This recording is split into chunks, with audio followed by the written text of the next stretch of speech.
So what we're given is that the potential is x cubed plus y cubed plus z cubed. And we want to find the enclosed charge in a 1 meter cube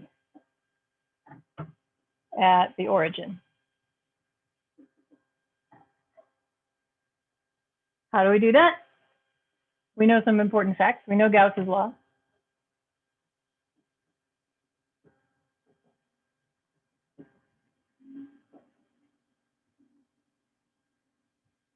Which is a clue that we're going to have to find this.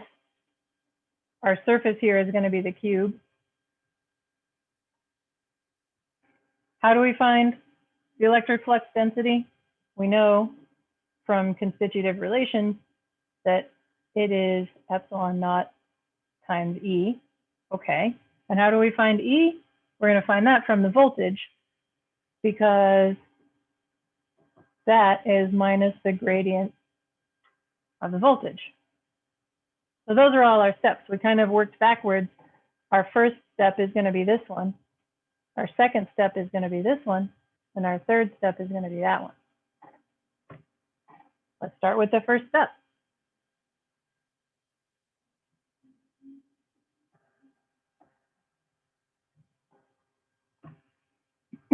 So minus the gradient of x cubed plus y cubed plus z cubed is going to be the electric field. I'm going to write down E over here to be absolutely clear. Can I zoom out? No, that's as far out as I go.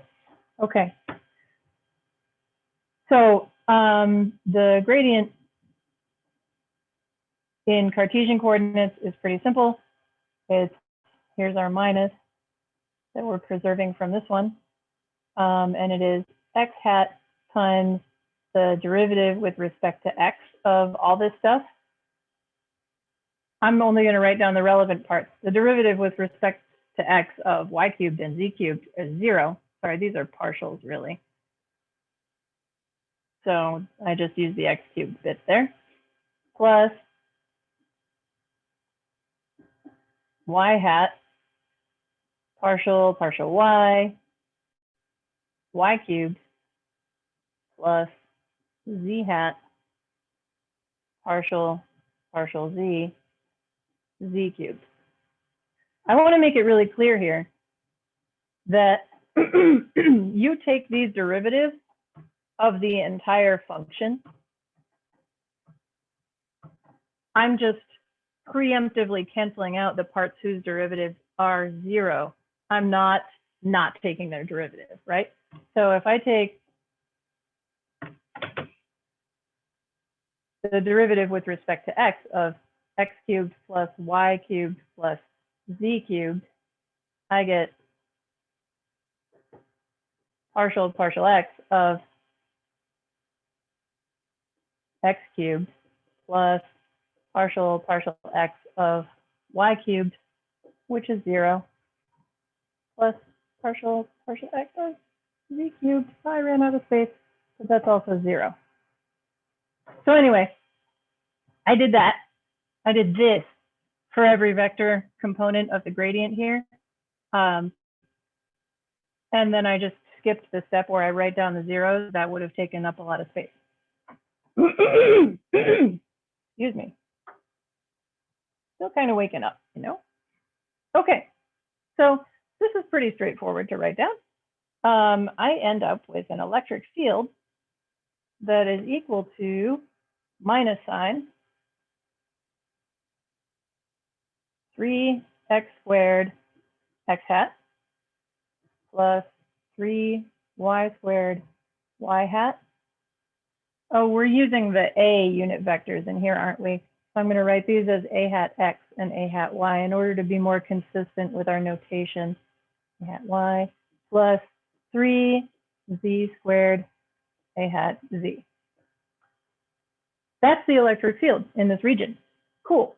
And we just know that D, the electric flux density, is epsilon times E, so it's minus epsilon naught times all that stuff. 3x squared a hat x plus 3y squared a hat y plus 3z squared a hat z.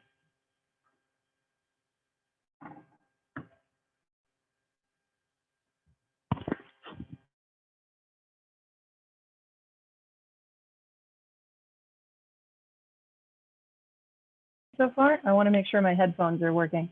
Can somebody ask me a question? Why is it minus gradient? Because that is the definition in the voltage. Fundamentally, it comes down to if the electric field does work, right? The amount of work done by the electric field would be the force due to the electric field dot dl integrated over the path that it went down. But if you're working against the electric field, then you get minus that. There's a minus sign, and that's the potential energy that you gain by moving the charge against the electric field into some position. And then that has some potential, some electric potential, i.e. the voltage. That's equal to minus the integral of this stuff. Make sense? Yeah, thank you.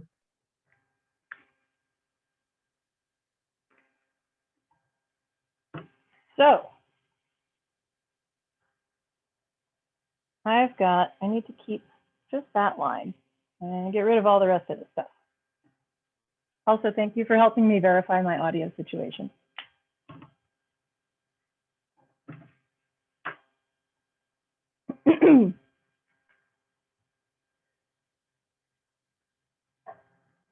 Now's the time when I get to do Gauss's law. Right about there. So my enclosed charge is equal to the integral over this cube of d dot ds. So what does that work out to? This cube has 6 sides, which is going to be kind of annoying to do, but we're going to do all the sides. So there we are. I'm going to draw a picture right here.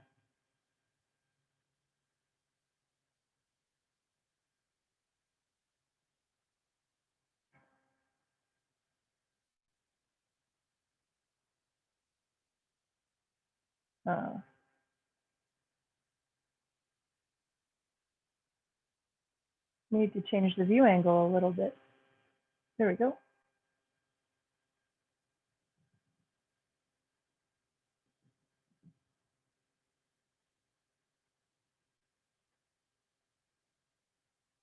Surprisingly hard to draw a cube that's actually centered at the origin, but I think I've kind of done it. No, I haven't, but that's okay. Anyway, here's our cube. We've got 6 sides to deal with.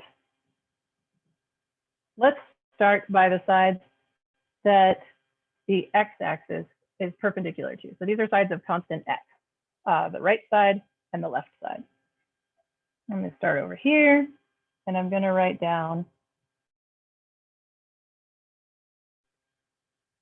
the right side is going to go from y equals minus 0.5 to y equals plus 0.5, and the same bounds in z, minus 0.5 to plus 0.5.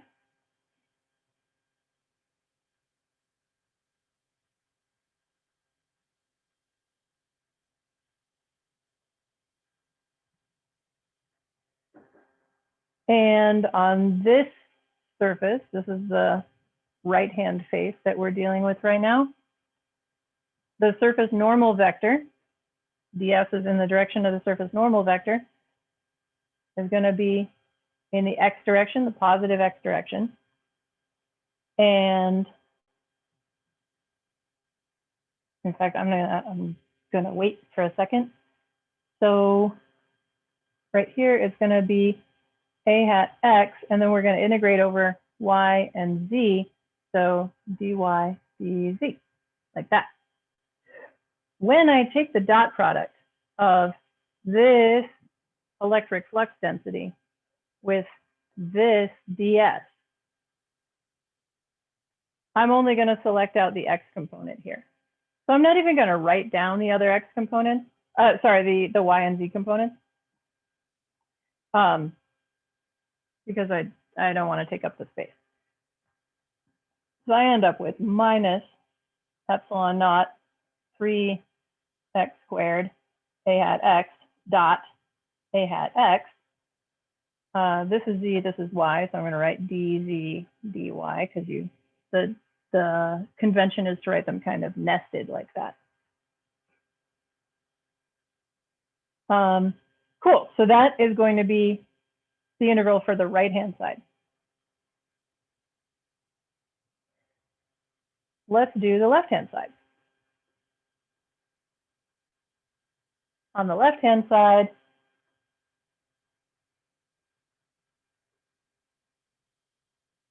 we're going to have the same bounds on x and y equals minus 0.5 to 0.5, z equals minus 0.5 to 0.5. And this time, the surface normal vector is in the minus x direction. So I have my minus epsilon naught 3 x squared a hat x dot minus a hat x dz dy. Now let's pause and take a minute to look at these two equations. What is happening? Or not equations, these two terms in this surface integral. What's going on here? They cancel each Are they other out. equal? They do cancel each other out because we have a minus sign here that is not in this one, but otherwise they are going to be equal to each other. And since we've noticed that these two cancel each other out, we can note also that the y and z components of this expression for the electric flux density have the same mathematical form, and they're going to be evaluated over the same bound, just with different numbers. So they will also cancel each other out, right? So the enclosed charge up here at the top is 0. It doesn't always work out that way. It depends on whether your electric flux density actually has any divergence. Because remember, the divergence is a measure of the outward pointingness of your vector field.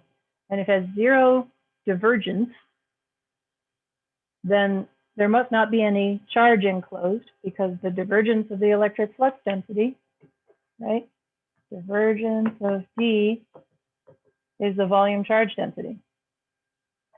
So if this thing has no divergence, then we don't have any enclosed charge, and we never end up with anything in this cube.